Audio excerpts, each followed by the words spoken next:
All right, so today we're looking at single digit multiplication, and we're going to start with the models and just kind of what are some things that we look for that help us determine what family is being shown here. So when I look at this very first problem, I can count and see that I have 1, 2, 3, 4 rows and 1, 2, 3, 4, 5, 6 columns. So my fact here for this one could be 4 times 6 equals 24.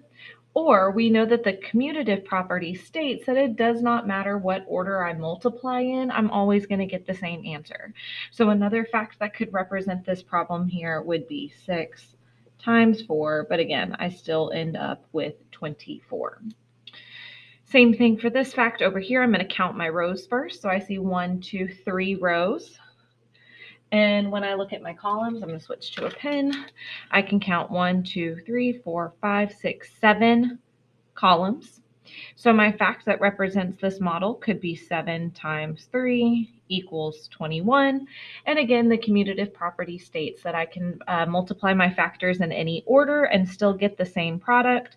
So I could also use 3 times 7 equals 21. Okay, I feel like those are the most more common models that we see. But let's talk about these models that are right down here below. Okay, so I have what it looks like. I've got a width of 6 and a height of 58, but it looks like I've broken up my height into two different sections, one bigger piece and one smaller piece.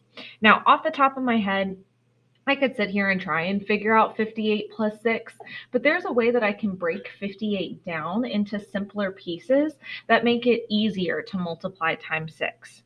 So I'm going to break the number 58 up into 50 and 8. So really what I'm doing here is I'm taking this number and I'm putting it in its expanded form, right? If I added my tens, which I have 50, and my ones, which I have 8, it would give me 58. Now I can do 6 times 50 in my head. 6 times 5 gives me 30, but add a 0 to that number for 300. 6 times 8 gives me 48. So 58 times 6 is 348.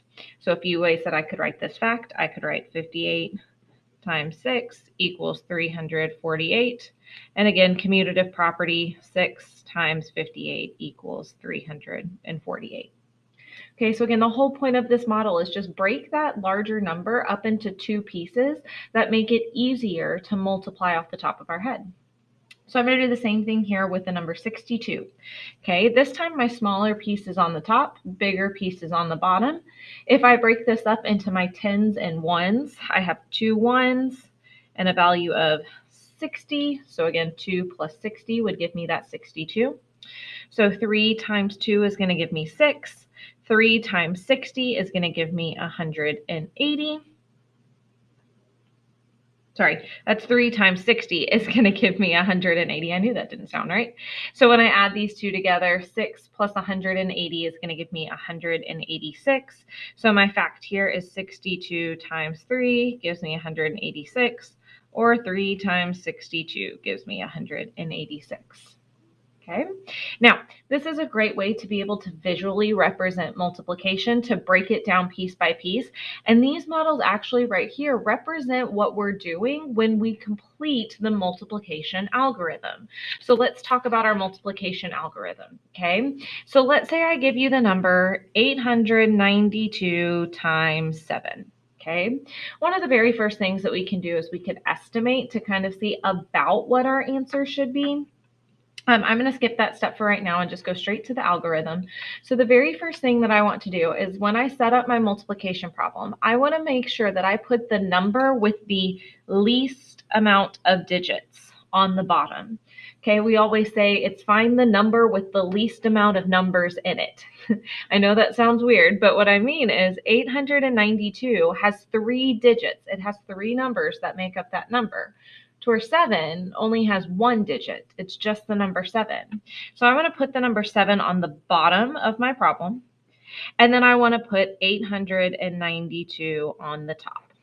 Okay, so when I multiply with single digits, we want to make sure that we're lining up the place value. So then my first step is I need to multiply the entire top row by the ones place in the bottom number.